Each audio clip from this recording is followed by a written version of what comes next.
خیبر پختونخوا اور سندھ کے امڈیکیٹ طلباء السلام علیکم۔ دونوں صوبوں کے اکثر طلباء یہ کوشچن کر رہے ہیں کہ جو ایڈمٹنگ یونیورسٹیز ہیں خیبر میڈیکل یونیورسٹی اور do university of health sciences Karachi, وہ پیپر کس قسم کے بنائیں گے امڈیکیٹ کے لیے، یعنی بہت مشکل بنائیں گے یا کہ ایم یو ایٹا کی طرز پر بنائے گا اور do university of health sciences اور جنا سندھ میڈیکل یونیورسٹی کے طرز پر بنائے گا یا ان سے مختلف ہوگا۔ تو ان طلباء کے لیے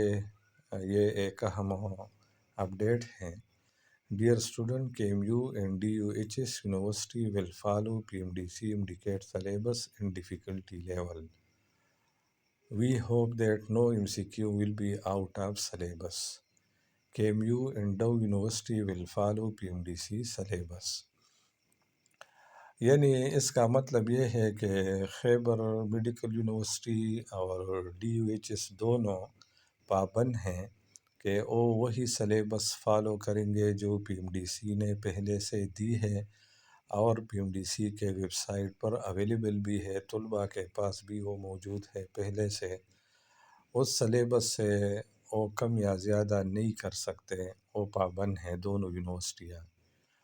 باقی ڈیفیکلٹی لیول کا کوشچن ہے تو یہ دونوں ایڈمٹنگ یونیورسٹی اس کا بھی پابند ہیں کہ پی ایم ڈی سی نے جو کرائٹیریا ڈیفیکلٹی لیول کا دیا ہے اسی کے مطابق وہ ڈیفیکلٹی لیول رکھیں گے۔ یعنی پہلے سے آپ لوگوں کو پتہ ہے کہ آپ کا امڈیکیٹ پیپر 20% ڈیفیکلٹ ہوتا ہے، 20% ایزی ہوتا ہے، جبکہ 60% وہ ماڈریٹ ہوتا ہے۔ تو کل 200 کوشچن ہوتے ہیں ایم سی کیوز، 200 میں سے 40 ایم سی کیوز مشکل ہوتے ہیں، جبکہ 40 ایم سی کیوز یہ بہت آسان ہوتے ہیں، تو دونوں کا مجموعہ 80 ہو گیا۔ باقی جو 120 ایم سی کیوز ہیں وہ ماڈریٹ ہوتے ہیں، یعنی نہ بہت مشکل ہوتے ہیں اور نہ بہت آسان ہوتے ہیں۔ اور پھر ایک اور کرائٹیریا بھی انہوں نے رکھا ہے کہ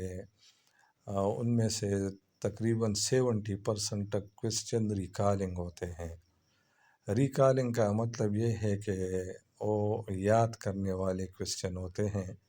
جبکہ 30% جو ہے وہ کنسیپچول ہوتے ہیں اور ان کا جواب دینے کے لیے سوچنا پڑتا ہے، یعنی اور time consuming M C Qs ہوتے ہیں، جبکہ ریکالنگ والے اتنا ٹائم ضائع نہیں کرتے۔ تو 140 تک ایم سی کیوز یہ ریکالنگ کے آئیں گے، اور جبکہ 60 ایم سی کیوز یہ کنسیپچول آئیں گے۔ اس کو آپ یاد رکھیں، ریکالنگ والے جو آپ کے حافظے میں ہوتے ہیں، یعنی یاد کرنے کے جو کوشچن ہوتے ہیں وہی ہیں، اور کنسیپچول میں آپ کو سوچنا پڑتا ہے، فارمولہ استعمال کرنا پڑتا ہے یا کوئی ٹرک استعمال کرنا پڑتا ہے، تو وہ بھی پی ایم ڈی سی کے کرائٹیریا کے مطابق آئیں گے۔ اور کوئی بھی M C Q out of syllabus نہیں آئے گا، کیونکہ اس دفعہ یہ سمجھ گئے ہیں کہ طلباء پھر ہائی کورٹ میں جائیں گے، سپریم کورٹ میں جائیں گے، تو پہلے اگر انہوں نے یہ غلطی کی ہے تو انشاءاللہ ریکنڈکٹ ٹیسٹ میں بالکل out of syllabus M C Q یہ نہیں لائیں گے۔ یہ دونوں یونیورسٹیاں چونکہ ایڈمٹنگ یونیورسٹیاں ہیں اور یہ پابند ہیں کہ وہی رولز ریگولیشن فالو کرے جو پی ایم ڈی سی نے پہلے سے جاری کیے ہیں۔ اگر انہوں نے وہ فالو نہیں کیا تو آپ لوگوں کے لیے دروازے کھلے ہیں، آپ پھر ہائی کورٹ یا سپریم کورٹ میں جا سکتے ہیں اور ان کے خلاف کیس کر سکتے ہیں۔ انشاءاللہ میں امید رکھتا ہوں کہ دونوں یونیورسٹیاں اس دفعہ بہت احتیاط سے کام لیں گے۔ آج کل ایچ ای سی کے لیے اپلائی بھی جاری ہیں اور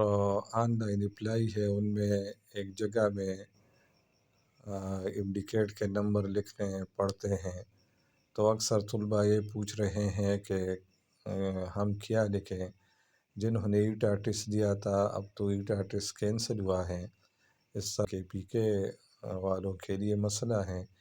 کیونکہ جو سابقہ فاٹا ہیں وہ طلباء اس کے لیے اپلائی کر سکتے ہیں، تو ان کے لیے یہ مسئلہ ہے کہ وہ وہاں کیا لکھیں انڈیکیٹ مارکس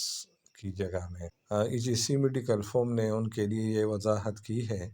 کہ چونکہ فاٹا والوں کا میڈیکل ٹیسٹ دوبارہ 26 نومبر کو ہونا ہے، لہٰذا فاٹا کے طلباء ای جی سی اپلائی میں انڈیکیٹ مارکس کو نہ لکھیں، یعنی وہ جگہ خالی چھوڑ دیں۔ بعد میں ایڈ کرنے کا موقع دیا جائے گا جب آپ لوگوں کا رزلٹ آئے گا، یعنی 1-2 دن آپ کو بعد میں دیے جائیں گے ای جی سی کی طرف سے کہ آپ انڈیکیٹ مارکس یہاں لکھیں، فی الحال وہی خانہ خالی چھوڑ دیں۔ یہ صرف فاٹا والوں کے لیے ہیں، کیونکہ جو بلوچستان کے طلباء ہیں ان کا ٹیسٹ تو آلریڈی ہوا ہے اور وہ ٹیسٹ بحال بھی ہے، کینسل نہیں ہوا ہے، تو اپنی مارکس لکھ لیں جہاں لکھنے ہیں۔ لیکن جو فاٹا والے ہیں وہ فی الحال وہ جگہ خالی چھوڑ دیں، جب آپ لوگوں کا 26 نومبر کو ٹیسٹ ہو جائے اور رزلٹ آئے تو ای جی سی 1-2 دن آپ لوگوں کے لیے دیں گے، وہاں پھر آپ اپنا انڈیکیٹ مارکس لکھیں گے۔